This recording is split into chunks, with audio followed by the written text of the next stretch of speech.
wishing to bow their heads in prayer. Prayer will be recited by legislative speech and merit.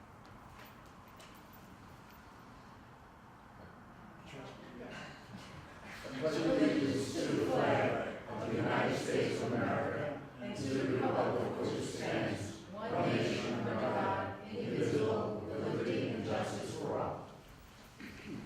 We gather to make decisions for our community. May we use only our best skills and judgment, keeping ourselves impartial and neutral as we consider the merits and pitfalls of each matter that is placed before us, and always act in accordance with what is best for our community and our fellow citizens. Thank you. Roll call, please. District 1, Legislative Speech Merit. Present. District 2, Legislative Gold. Present. District 3, Legislative Adamson. Present. District 5, Legislative Albano. Here. District 6, Legislative Rose. Present. District 7, Legislative Castellano. Present. District 8, Legislative Wood. Present. District 9, Legislative Wright. Here. District 4, Chairwoman Nasreen. Present. Approval of minutes, the regular meeting October 4th, 2016, and the public hearing October 6th, 2016. Moving on to item number 5A, correspondence from the county auditor. There is no activity during this reporting period. At this time, I would like to move to pre-file resolutions and call upon the chairman of the Audit and Administration Committee, Legislator Castellano.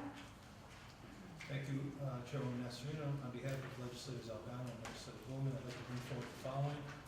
Item 6A is approval of budgetary amendment for the Bureau of Emergency Services, Putnam County Sheriff's Department, 2016 Homeland Security Grant.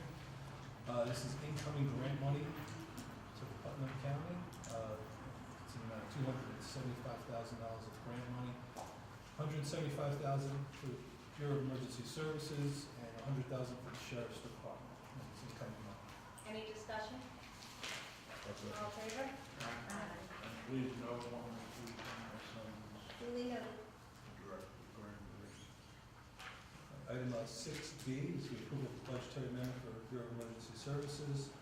The Technical Rescue and Urban Search and Rescue Targeted Grant Program. This is incoming grant money once again. It's in the amount of $150,000 for benefit of the people of Putnam County. Any discussion? All in favor? Item 6C is the approval of fund transfer for Bureau of Emergency Services.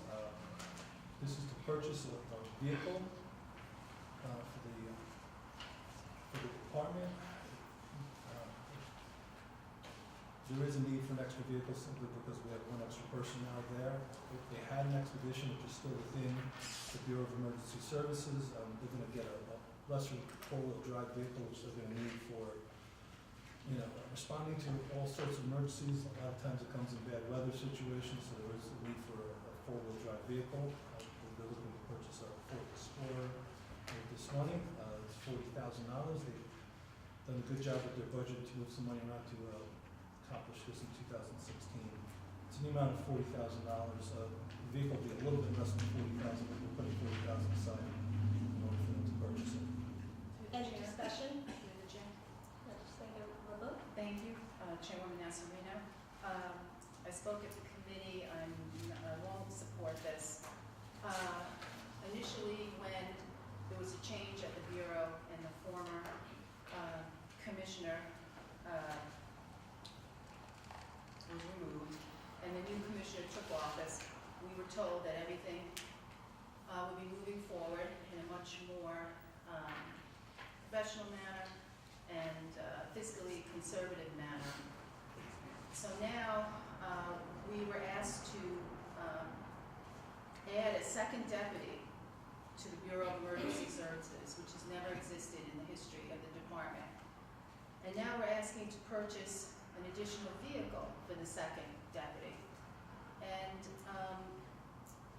this money is coming from a grant, but we are still going to be responsible for the maintenance, for the gasoline, for the insurance.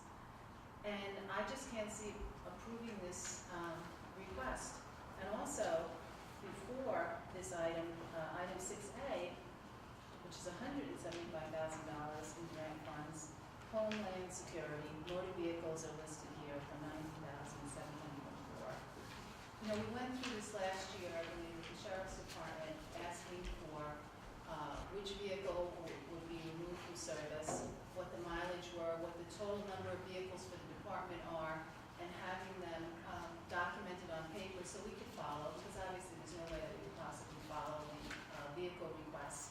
And that backup was not provided at the committee. So I really have reservations about this, and I think that this is really setting a terrible precedent going forward. And I've scrutinized the vehicle request from the Sheriff's Department, again, asking for the backup information. I really wish we would table this to protect it for next month, because we'll be having a meeting in November. I don't know if that's the will of the legislature, but again, I can't support this. I'd second the motion to table. Is that a motion? Yes, it was.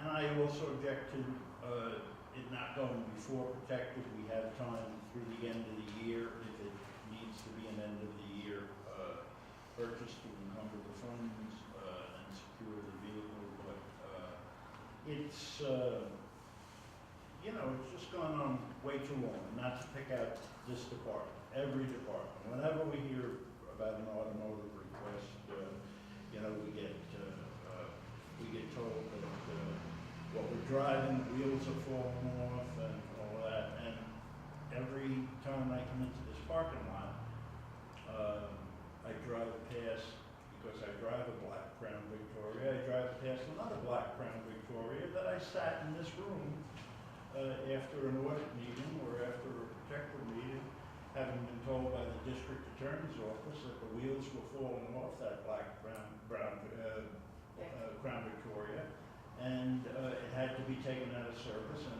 we had to buy a new four-wheel drive replacement vehicle for that department. That's 2 or pushing 3 years ago. And it's still in the county parking lot, it's still being used every day. So it's just silly that, you know, we get the wool, if not pulled completely over our eyes, that we're not even given the courtesy of these vehicle document backup requests that we've repeatedly made. What is so, I mean, if the department head doesn't know, these are the 3, these are the 5, these are the 8, or maybe the 28 vehicles in my department. And they're on a spreadsheet, and every 6 months, the mileage gets updated and the original purchase price, and originally assigned to the dog catcher unit, and now it's with the bone smithing dog unit, and now it's, you know, I mean, that stuff is so easy to maintain. I'm not talking about having to send an employee out into the parking lot for the day to start taking down license plates and figuring stuff out. What is so hard about a cumulative running departmental list of your vehicles, when you got it, why you got it, was it half grant funded, was it all grant funded, was it originally intended for road patrol, was it intended for the, EMS, was it, I understand EMS gave a vehicle to the coroner now is coming in with a vehicle request, because the vehicle that was given by EMS to the coroner is now in bad shape. Again, the wheels are falling off it. And it may well be, but we just have no track of this stuff. I think it's very unfair to, A, that it didn't go through the Protective Services Committee, but B, more importantly, that the kind of documentation that we repeatedly asked for about these vehicles, other than personnel, the largest capital purchases in any department in the county, save perhaps the complete recreation of our IT computer department. So, you know, come on, let's put it off till protective. Let's let the EMS Bureau be the bright shining example of how to do it. Nice little spreadsheet, and this is what we have, this is when we got it, this is the age, this is the miles, this is who uses it, and we need another one because. And then one paragraph narrative. What's so hard about that? And again, not in any way a reflection on the request. This bureau is just doing it the way everybody else does it, but I'm sick of it being done that way. Thank you. Legislator Madam Brooks. Chair, I believe that Crown Victoria you're talking about belongs to FOP in the law. It's always there. I believe that's the case. And they use that for their own events. It's not The grant is coming from Integrity, from the Indian Point. That's where it's coming from. So it's not technically in our budget. Initially, I was opposed to the grant along the lines of what my two colleagues did say, but I had a nice conversation with the commissioner last week over the vehicle and a few other things, and he explained that the deputy, which I was opposed to that, and I voted against it, but it's here. We do have a deputy, two deputies in emergency services. The person involved will be going, he's coordinating all the fire departments across the county. He'll be going to all our communities and coordinating fire departments for all the events and activities and emergency services progress. So I'm becoming to believe there is a valid use for this vehicle. Otherwise, he's going to have to use his own vehicle and put in for mileage and all that goes with it. And so I've really kind of changed my mind because the grant is coming from Indian Point, Homeland Security basically, and not from our budget per se. And I see a valid reason for it. He'll be going all over the county.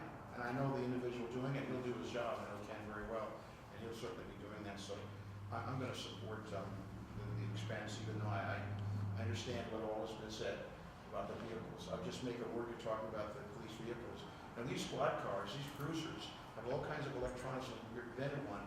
It's a moving computer, and it idles all the time. And so the speedometer may say 100,000 miles. It probably has 130,000 miles on it from idling all the time. And so there is some justification. The governor of Maine some years ago wanted to show the public he was saving money, and he bought no new state police cars for the state of Maine. And that was for a couple of years he did that, and then he was out of office, and the following year they had to buy like 50 vehicles to make up for all the vehicles that were breaking down on the Maine Turnpike and so forth. So while I respect that we have to be careful and we have to be selective, I think there's a valid reason for this, that it's not coming out of our budget. That's one of my main concerns. So, thank you. Thank you. Legislator Adams. Yes, I was going to say basically the same thing that Martha just said. But the funds are coming out of Indian Point money that we receive every year. It's my understanding that it's $3 million a year allocated and split between 7 counties. So I will be in favor of voting for this. Madam Chair, and just two folks have spoken in such a way as to perhaps infer that I'm against the vehicle purchase. No, I've you not did not say stated you were that. against, you were I've against the stated that procedure. I'm against Correct. the way we allow Right. vehicles I to be understood purchased. that. That's all I put on that the was record. clear. Legislator Scuccinero. I'll be voting in favor of this. We have to remember the time we live in now, when there's always a threat of something happening across the county. To have these men have a vehicle available to them to get to these emergencies should they arise, I think is the first thing we have to consider. And yes, Kevin, I would agree with you, going forward, we should have more accountability. But right now, he showed the need, he explained the need, and I don't want to hold that up. Anyone else? I will also be supporting this evening. I believe that Commissioner Sutton made a compelling argument in committee on stating the need. And again, in these peril times, we really need not only the right people in place, but we need people to be able to do their jobs effectively. So for those reasons, and notwithstanding what Kevin has said, I'm certainly one who also shares his sentiments regarding vehicle control and vehicle inventory. This is a little bit of a different situation because it's a request for a new vehicle plus an additional employee that came on board. But as far as our vehicle control policy, I think that's very predictable. I think we should be able to see when we're going to retire vehicles and have a request for new vehicles, and that could be done in a very timely fashion. And moving forward in 2017, I would like to zero in on that and make sure that we have a more comprehensive policy in place. So there is a motion and a second on the floor. Table. motion. Motion to table on the floor and a second, so I'll ask for a roll call on that at this time, please. Roll call to Table. To table. There's been a motion and a second to table. Legislator Abencio. No. Legislator Albano. No. Legislator Castellano. No. Legislator Gould. No. Legislator Gross. No. Legislator LeBeau. Yes. Legislator Schootchmary. No. Legislator Wright. Yes. Chairwoman Esserly. No. Motion fails.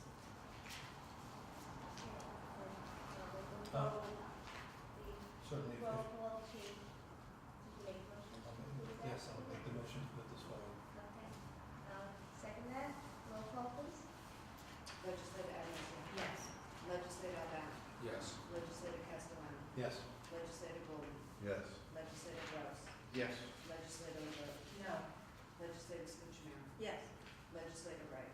I'll abstain on the basis that the underlying information the legislature has sought for years regarding the vehicle purchases has not been provided, and on the basis that it failed to go to the appropriate committee. Chairwoman Esserly. Chairwoman Esserly. Yes.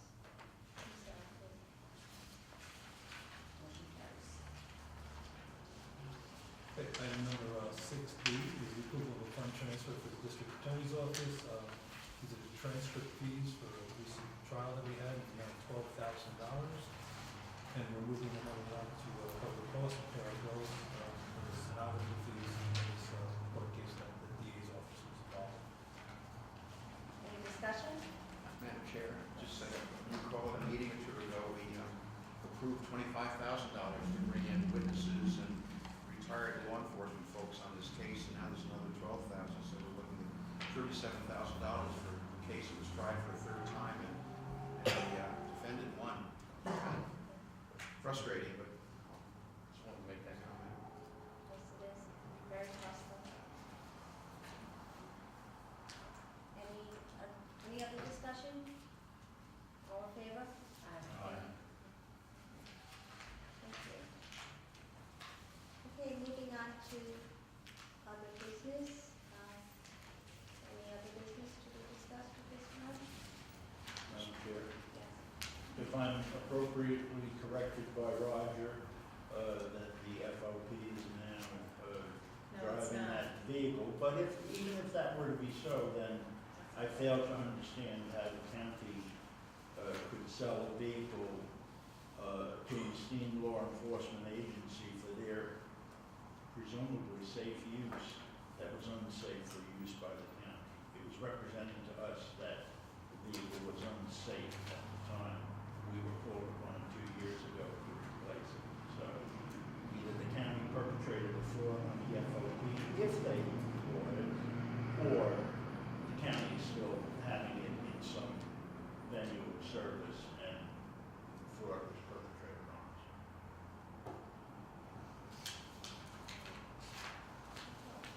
Moving on to recognition of public. Before we recognize the public, I would like to be able to revise the agenda here to include a definition of procedure for public comment. I feel it's very important to read this into the record from our legislative attorney, Mr. Clemens, Mrs. Van Ross. So this is an additional. No, it's not. How can it be put on the agenda when it wasn't on the agenda? It was the revised agenda. Clem advised that it need not be cited as additional. Clem, do you want to I'm comment just- on I that? just wanna Because I clarify raised the question process. prior. I'm not gonna block it, I just want to be clear on the process. I as well harassed prior to the meeting, so is everybody comfortable? We can certainly do either or. Clem? Yeah, it's just being read into the record. Okay. So can I come back next month with something and read it into the record that's not on the agenda? No, I mean, really, that's what I'm asking, I'm not clear. Legislation, yes. So we have to make a motion. No. I didn't hear you, I'm sorry. On recognition of legislators, if you want to bring up this topic, that's your prerogative, that's why it's on the agenda. But that's not what's going on now, this is going on. This is recognition of the public, this is a definition of what is public, what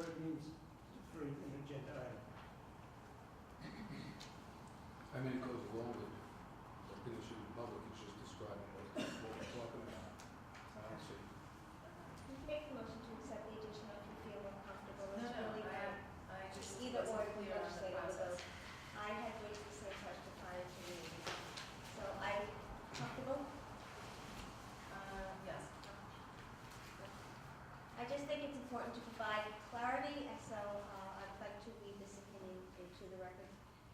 Back in 2001, the chairman of the legislature and the deputy county executive proposed that at the legislative meetings, under recognition of public, only agenda items be discussed by the public.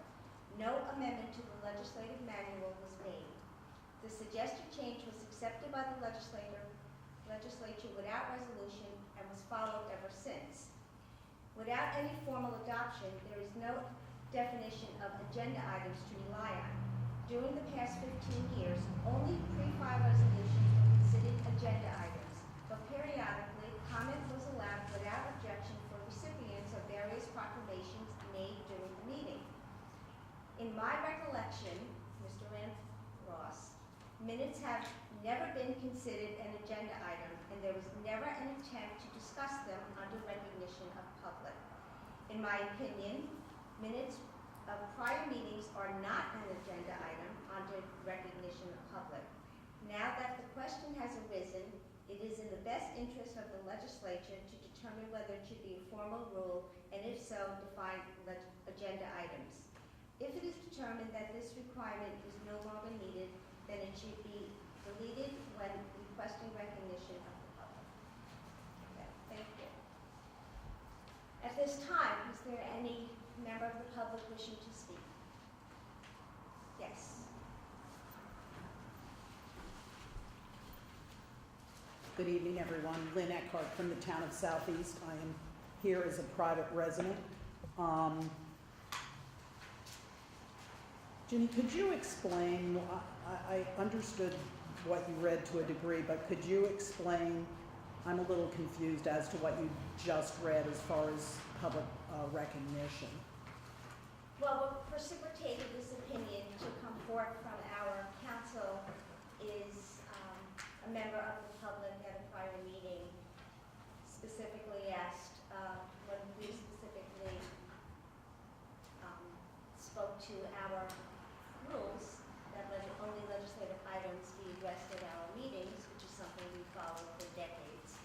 A member had come to the microphone and asked that the minutes of meeting be considered, well, the prior meeting be considered as an agenda item, and therefore had a question regarding prior minutes of meeting. Now, these are not considered pre-file resolution, which we bring forth at our full meetings of things that have come out of committee and been approved in committee.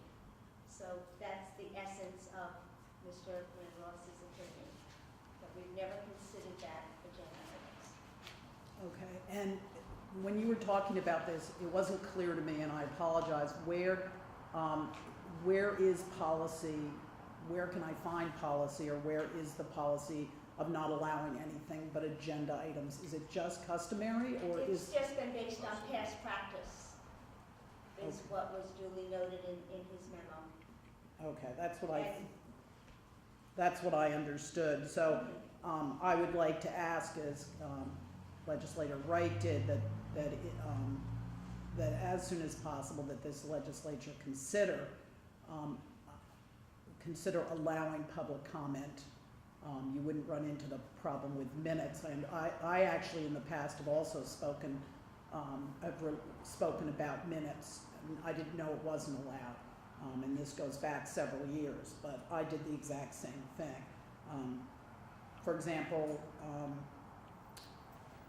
the most recent minutes that were accepted, not most recent, but in October, I had been referred to as a councilwoman from the town of Southeast, and I try to be very clear when I'm speaking as a councilwoman, which isn't often because I don't represent the town of Southeast. I represent certain constituents, but I try to always speak as a private citizen. But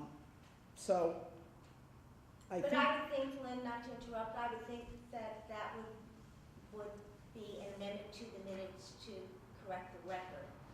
You weren't citing anything specific in previous minutes. No, I have in the past. And tonight I was going to actually, until you read, and that's why I want clarification, about the minutes, because I don't want people to think I'm speaking on behalf of the town of Southeast. I am not speaking on behalf of the town of Southeast. I did mention that in the town of Southeast, we allow public comment after meetings of any variety, from anyone about anything, and that's what I was referring to. Okay, our process is different than that of a town board. I sat on a town board for 8 years as well as Roger Gross, and our policies and procedures are different, and our legislative manual dictates a different procedure. We have 6 evenings in addition to a full meeting where open and transparent dialogue can take place. And the full meeting is the cumulative effect of all of the outcome of those meetings. So your request for us to discuss that is recognized, and we certainly will move forward with that discussion in an upcoming meeting. Okay, and would that be at a committee meeting? That would be And what, would that be rules? Rules. that would be rules. And do you have a date on that? No, we do not. I do. You do. Is it the 19th? Okay, thanks. I think Not so. what you're talking about. 15th. Let me just check with the calendar. It's not next week, it's the following week. I think it's a Monday. Monday. 14th, 15th. Monday the 14th, Okay. 6:30. Okay. Okay, and I think what can be very frustrating, and this relates to that, as I was at a meeting on the budget when we had to speak and about items related to the budget. And actually, I thought it was apropos of nothing that my letter to the editor was mentioned, and it's particularly frustrating to sit in the audience and then not be able to respond if a letter that you wrote is discussed. And that's something we try to avoid in the town of Southeast. I don't think your letter was ever mentioned. Not by name, but it was mentioned. It just precipitated the conversation. Right. And I was unclear as to why that would take place at a budget meeting.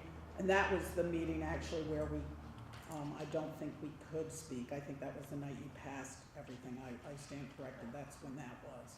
So, Okay. and one last question then, because I'm happy to go to that rules meeting. But what is this board looking for as far as support to change your policy? I mean, what kind of numbers are you looking for from hearing from your constituents? What would change your mind? Isn't there a specific number of people, or? I'm not going to speculate to say that conversation will ensue in the Rules Committee. I just will say that we have a manual, we have policy, we have procedure, we have our own protocol that's set in place, which is very different from that of a town board. And we've had this in place for many, many years, and under careful consideration of these policies and procedures were set forth. And I think and I'll speak from my own perspective, I think it's a healthy conversation to have some more clarity, maybe for your satisfaction or even for ours, to see, how and why we do what we do. Right, and I think you'll find, I mean, certainly since I was elected to our town board, policy changes, and there's actually nothing written at all. It was, for years, we could only speak at one meeting out of 3 a month in the town of Southeast, and that was policy, and it had gone on for years. And when a new supervisor took office, we were allowed to speak at every single Well, meeting. you can also, speak to your supervisor, because he sat on this board for some 20 years, and he could probably enlighten you as to some of the questions that you have put forth here this evening on the legislative manual and policies and procedures that he followed as well. So it is in your legislative manual? Our policies and procedures. So your Committee meetings, don't put words in my mouth. Our legislative manual speaks to our policies of committee meetings and how we set forth what we did. So that's a conversation for rules, and we will discuss it at that point in time. Okay, I would Okay. appreciate that, thank you. Anyone else wish to come forward and speak? Okay, recognition of legislators, Legislator Albano. Yeah, I just wanted to speak to that, Len. The committee meetings, okay, all the information comes before us at a committee meeting, and that's the best time for the public to speak, because if questions do come up, we can get answers. We could choose not to move it to the full. When we're at the full, I mean, the last time we were here, Bill Collin was able to answer a question, but really it just leaves everybody in the air when questions do come up, and there's nobody else that can respond to that, or no people from the different groups to come back with answers that we need. If the committee feels there's not enough information, it doesn't go to the full. So at the full, that's actually the final time where we're going to vote on it. That's really not, in my opinion, that's not the time to really discuss much more, because it has been vetted. If we did that, you could imagine if at the full meeting, if everyone discussed every topic and brought up all these questions without the opportunity to answer them or get answers, we would never get anything done. There was, what is it, 7 committee meetings we have each? 6? I'm sorry, 6? 7 committee meetings. Yeah, I thought it was 7. There are 7 meetings each month, and whenever there isn't enough information, we can hold off and say, don't bring it to the full. Or it can be voted down at the full if people think there's not enough information. But again, we don't have the department heads there to respond back and forth to questions and issues that come up. And I understand that, and very often it's in the town of Southeast, we can't answer questions, but we can get back to people. And we aren't barraged with a lot of questions. So Joe's been very helpful talking to me, but I think what we forget, because we're inside a bubble, and we are, because we know how things work, that the man on the street doesn't understand that they're committee meetings. In fact, I would say that most people certainly don't know I'm probably a councilwoman, or that you're all legislators. And so I think any way you can open government up for these people, if they're here because something is near and dear to their heart, I think it is appropriate, and I understand your point, but I think it is difficult to ask people to go to different meetings. I just think it would be a much better form of open government. Thank you for your comments. Respectfully, we will discuss this at proper committee meeting.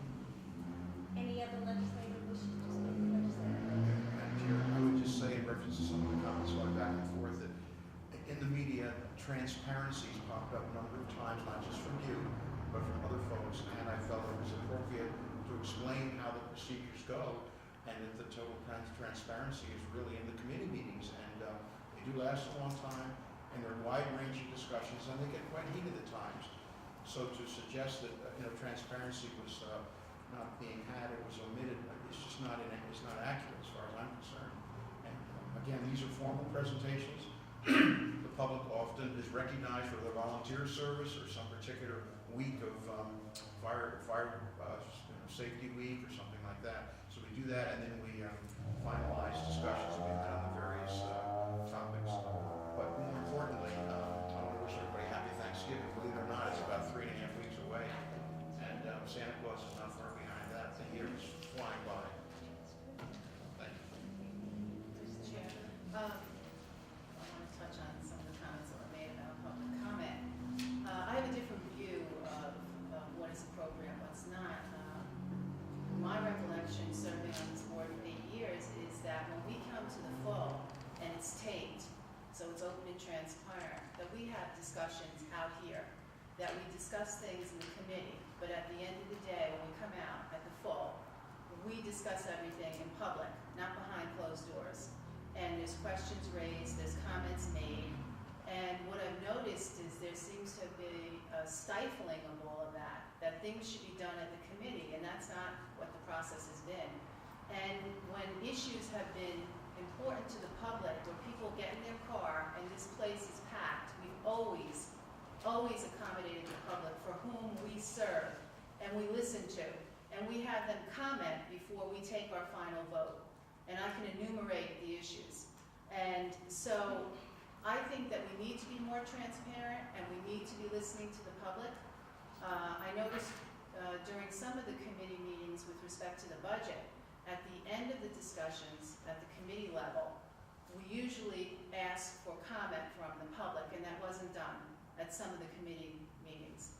And another thing that I think was a great disservice to the public is that one of the issues that was a very heated issue, we had several people coming back and forth for the same topic, and it's never been, in in my recollection of this legislative body, that when someone got up to speak on an issue, that they were shut down saying that, no, we're not discussing that issue, we're only discussing A and B, a portion of that issue. Come on, give me a break, that's ridiculous. If you come here, you get in your car and you want to come here and ask your elected officials about an issue regarding whatever the case may be, you have the right to ask it. And as you pointed out, Lynn, and I thought that was very well put, a lot of times we don't have the answer, but we should be getting back to the public. And it's okay to say, no, we don't have the answer, but we'll get back to you. And I think we have to really work on that. And I know some of the other things that we discussed in terms of the microphone, and when people address us, they're filmed from the back. And I think that's really disrespectful. And maybe we need to do something catty corner on an angle. And also people are complaining about the audio. A lot of people, when this room is packed, have issues listening. They can't hear what we're saying. And it's very important that everyone can understand what we're saying and how we're voting. So I look forward to the discussion at the Rules Committee. And Roger spoke about the holiday season coming up. It's bittersweet because two of our colleagues will no longer be with us here next year. December, Yeah, so you know, so we have next month, but the time is really fleeting. So Yes. with that, I'd like to wish everyone a happy Thanksgiving as well. Thank you. is there any other legislative wishing to speak? Okay, Let's not forget the Veterans of November 11th, Oh, yes, Veterans Veterans Day. Day. and if anybody forgot, there's a lot of things. We Well, want that's to next week, and, yeah, I disagree with some of the comments made by legislator LeBeau, but again, this is not the forum to discuss that. As chairwoman of rules, we will have a very open and feisty dialogue in November regarding some of the topics brought forth this evening concerning our procedures. There being no other comments, I would like to close the meeting in memory of Jill Pinelli. She was the daughter of Pete Pinelli, our employee here. She was a young woman and lost her battle with cancer, and our thoughts and prayers go out to Pete and Irene Pinelli.